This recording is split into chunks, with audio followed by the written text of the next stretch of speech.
Morning everyone, welcome to our Soundbite Monday as we continue our journey through the book of Ruth. And today we're looking at Ruth chapter 3, so let me read it to you. One day, Naomi, her mother-in-law, said to Ruth, "My daughter, should I not try to find a home for you, where you'll be well provided for? Is not Boaz, with whose servant girls you have been, a kinsman of ours? Tonight he will be winnowing barley on the threshing floor. Wash and perfume yourself and put on your best clothes, then go down to the threshing floor, but don't let him know that you are there until he has finished eating and drinking. When he lies down, note the place where he is lying, then go, uncover his feet and lie down. He will tell you what to do." "I will do whatever you say," said Ruth. So she went down to the threshing floor and did everything her mother-in-law told her to. When Boaz had finished eating and drinking and was in good spirits, he went over to lie down at the far end of the grain pile. Ruth approached quietly, uncovered his feet and lay down. In the middle of the night something startled the man, and he turned and discovered a woman lying at his feet. "Who are you?" he asked. "I am your servant Ruth," she said. "Spread the corner of your garment over me, since you are my kinsman redeemer." "The Lord bless you, my daughter," he replied. "This kindness is greater than that which you showed earlier. You have not run after the younger men, whether rich or poor. And now, my daughter, don't be afraid. I will do for you all that you ask. All my fellow townsmen know that you are a woman of noble character. Although it is true that I am near of kin, there is a kinsman redeemer nearer than I. Stay here for the night, and in the morning, if he wants to redeem, good, let him redeem. But if he is not willing, as surely as the Lord lives, I will do it. Lie here until morning." So she lay at his feet until morning, but got up before anyone could be recognised. And he said, "Don't let it be known that a woman came to the threshing floor." He also said, "Bring me the shawl you're wearing and hold it out." And she did so, and he poured into it 6 measures of barley and put it on her. Then he went back to town. When Ruth came to her mother-in-law, Naomi asked, "How did it go, my daughter?" And then she told him everything Boaz had done for her, and added, "He gave me these 6 measures of barley, saying, 'Don't go back to your mother-in-law empty-handed.'" Then Naomi said, "Wait, my daughter, until you find out what happens, for the man will not rest until the matter is settled today." This is the word of the Lord. Thanks be to God. You know, our society has become obsessed with the extraordinary, with situations and events that seem rather extreme or bizarre. You only have to watch daytime TV or trawl the internet to get that sort of weird and extreme experience or behaviour. You know, somebody who's been kept in a goldfish bowl by aliens, or who wants to dress up as a stick of celery and bathe in a bath of mayonnaise. But obsession with the bizarre has meant that too often we don't celebrate what is the normal experience of life. How many people do you know with a steady middle-class job and a stable family that's ever been featured on TV or on YouTube or on a soap opera? The same trend is also there in the Christian world, though. For some, the Christian life is supposed to be full of extraordinary, full of miracles, amazing events. And we read about Christians in whom God did amazing things, calling them as missionaries, answering powerful prayers. Which is great to hear, because our God does do amazing things and answer powerful prayers. But he doesn't work that way most of the time. So we need help to understand how God works in our normal life experiences through faith, as well as in those extraordinary providences that God allows. And that's what this book of Ruth is here to show us.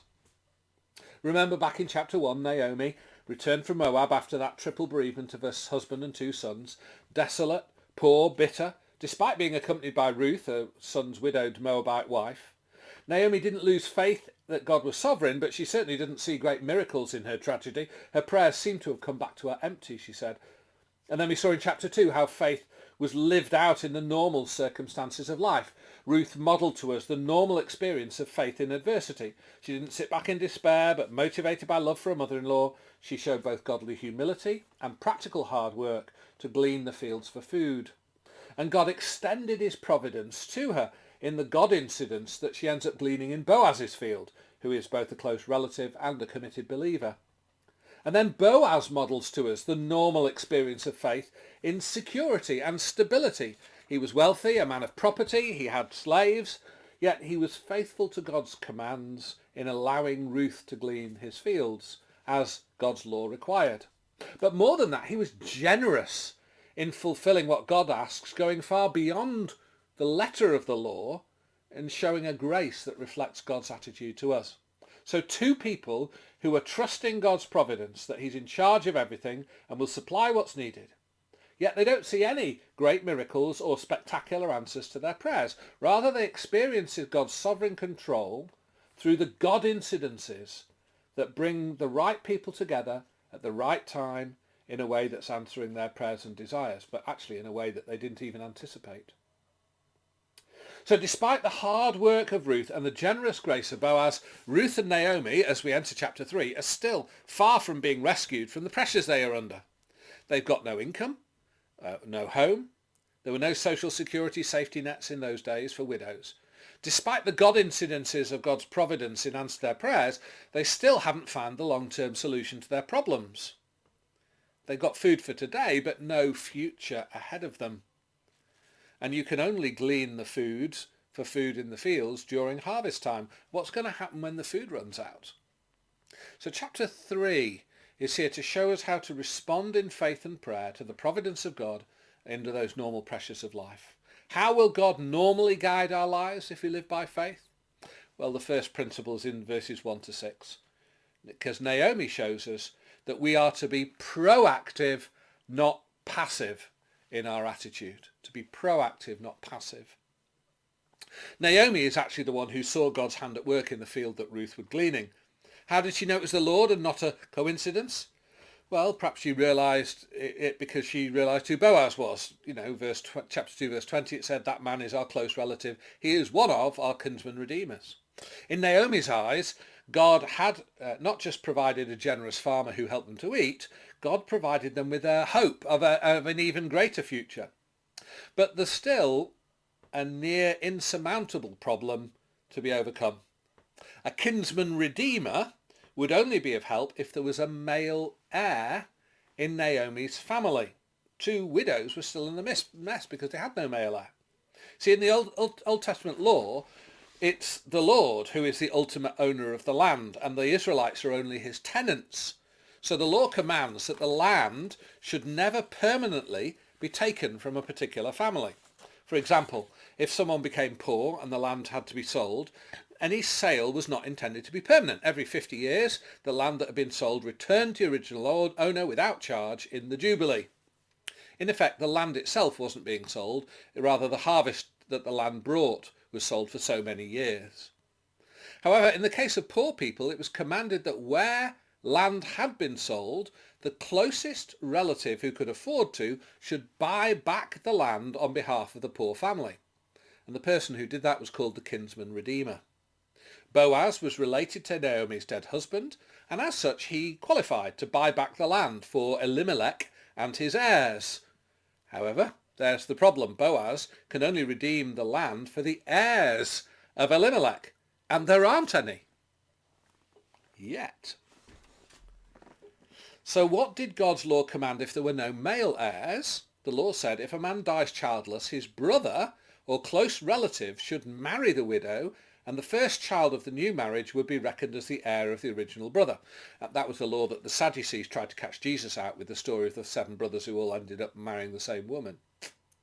So Ruth and Naomi need somebody willing to fulfill God's law to provide them, first with an heir, and then somebody willing to fulfill the law to be a redeemer to buy back their land so that they can be provided for.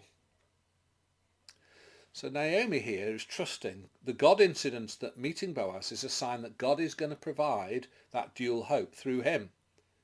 And rather than sit back and see what happens, she takes the initiative. She tells Ruth to privately approach Boaz to see whether he might take responsibility, not only to redeem the land for Elimelech's family, but also to provide the heir necessary through marrying Ruth.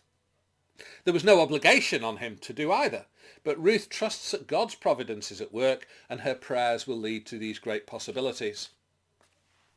You see, the normal experience of God working in our lives is not merely something that happens when we're passive, but when we step out in faith, when we're proactive in what we think may be the will of God.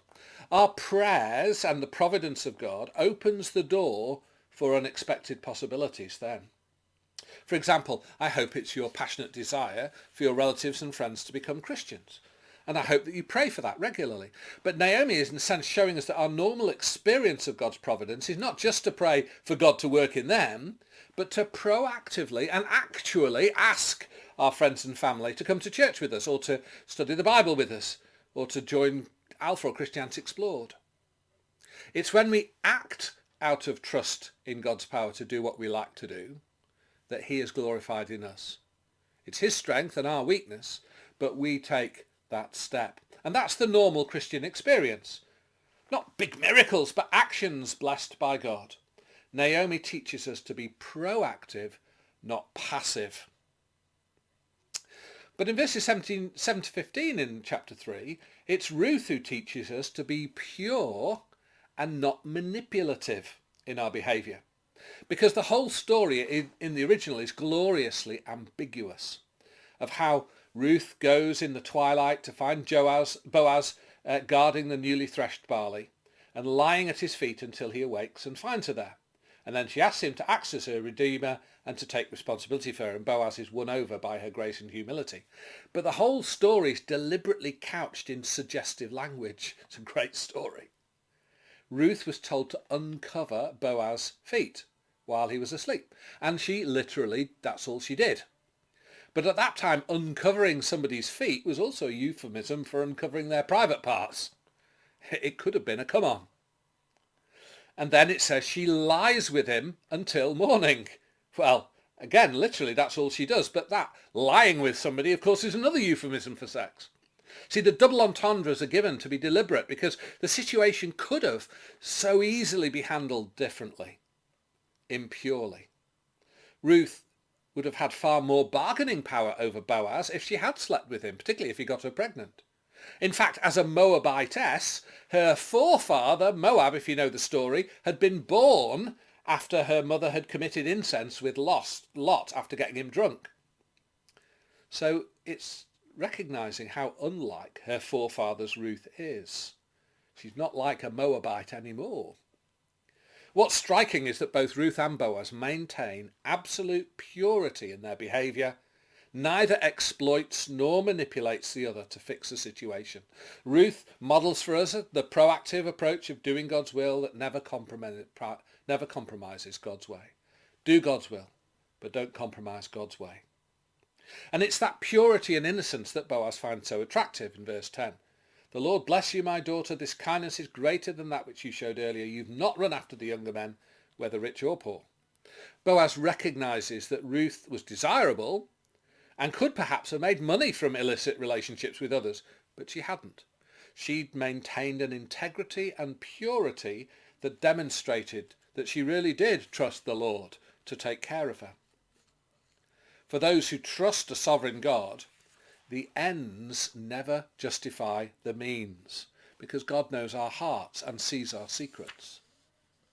A belief in the sovereign providence of God means, therefore, making sure that our motives and our actions are pure. Take initiative, yes, but don't manipulate on the way, because we recognise our accountability is to God and not men. Which is why we need to be very careful never to deceive those who we're sharing our faith with. I know people who've been invited to Christian events under false pretenses. Oh, we're just having a meal together, and then there's some speaker speaking about things. So not only was the gospel a challenge, they had the issue of embarrassment and awkwardness of being there under false pretenses. So you can't do that to people. It doesn't honour the God who we serve. So never use deceptive means to achieve your ends, even if you think they're good ends. If we're proactive in God's service, he promises he will do his will through us. He doesn't need our deceptions to help him. So despite the risks, despite the opportunities for Ruth and Boaz to overstep the mark of God's law, They don't. In purity and honesty they find love. And that's where the last verses also teach us, from Boaz's example, to be loving and not legalistic in our motivation. To be loving, not legalistic. You see, in all that's happened so far, there's nothing that has put Boaz under any obligation at all. He was a kinsman redeemer, but there were no male relatives for whom he has to redeem the land, so he had no obligation to act. He was a near relative, but not close enough to be required to marry Ruth and continue the family line. Indeed, at the end of the day, the law actually forbade the intermarriage of Jew and Moabites. So even though Naomi's son had already broken that law, Boaz could have had grounds to say, well, I can avoid that responsibility. But that's where the depth of grace and trust in God is seen. He acts to resolve the impasse, despite there being another closer kinsman redeemer than he was, and he acts to resolve it immediately to see whether or not that kinsman redeemer would act or not. That's verse 13. And his generosity continues because he sends Ruth away, literally heavy laden with food for Naomi. And so Boaz shows us the critical principles for our normal experience of God working in our lives. That is, of having a motivation of love rather than legalism in what we do. Boaz had all sorts of reasonable and legal ways of getting out of doing anything for Ruth and Naomi. But instead of following the letter of the law, he understands that God gave the law in the right context to set the right context for love. What Boaz shows is grace, undeserved love. And to Ruth and Naomi, because he does more than what was required to meet their needs. Obviously that love motivation is now especially focused on Ruth, but it's in loving her that Boaz is enabled to do the will of God. You see, when Jesus summed up what God expects of us, he did it in a command for a wholehearted love for God and an unreserved love for others. But there's the recognition of God at work, because how can you ever command people to love? You know, I could say to you, excuse me, I want you to love me. But commanding it doesn't make it happen. No, you see, a love for God and for others is only possible when God is doing the loving through us. When the love he already has for that person infects the way that we see them, because we see them through his eyes, not our own. And that's when he's at work by his extraordinary sovereign providence. The normal Christian experience here is extraordinary. Not because we see amazing miracles of God's power for us, but because we experience a deeper motivation of God's love in us. He changes our hearts. That's the biggest and greatest challenge of all. And that's what happens in the normal Christian life. He moves us to love. And only God can give us a love that goes beyond our friends and acquaintances to reach those whom he loves. If you want to experience God working in your life in the most powerful way, be proactive and pure in loving others.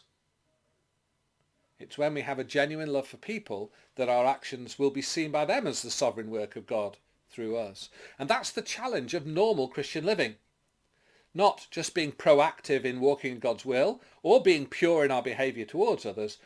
Those are tall orders in themselves. But the challenge that Boaz and Ruth gives us is that which is to be part of our normal experience of the providence of God each day, is being motivated by love for others in our relationship to them. To see our heart's desire to bless them as the reason to serve. So God works powerfully, you see, when his people are proactive in faith, pure in their life, and loving in their motive. And Ruth, Boaz and Naomi are only just beginning to realise how powerful that faithfulness will be, because by the end of chapter 3, we've still resolved nothing. Except Boaz has a new resolve. He has a new heart to sort this. He isn't confirmed yet as the Redeemer or as the suitor, because despite the power of God's providence bringing the two of them together, he hasn't got there yet. But he does have the resolve to act. He has the integrity that maintains honour, and he has a heart that betrays a growing love. And that combination bears fruit in the providence of God. And Naomi's last word is, "You wait, my daughter, until you see what happens, for the man won't rest till the matter's settled today." Well, you're going to have to wait to see how it gets sorted next week. But thanks for listening, and may God bless you with his providence in those normal experiences of Christian living. Thank you.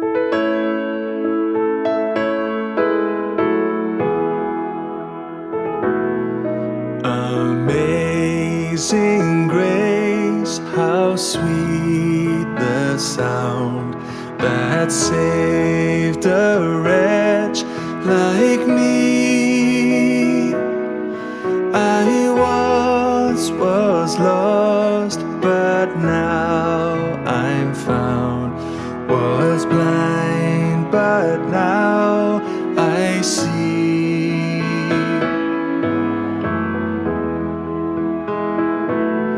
'Twas grace that taught my heart to fear, and grace my fears relieved. How precious did that grace appear the hour I first believed.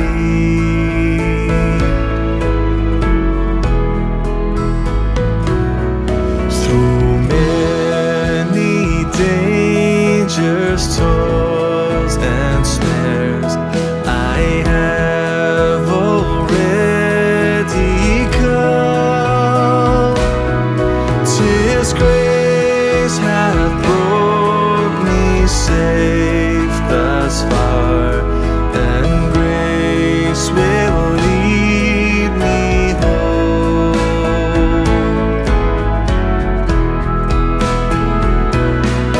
The Lord has promised good to me, his word my hope secures. He will my shield and portion be, as long as life endures.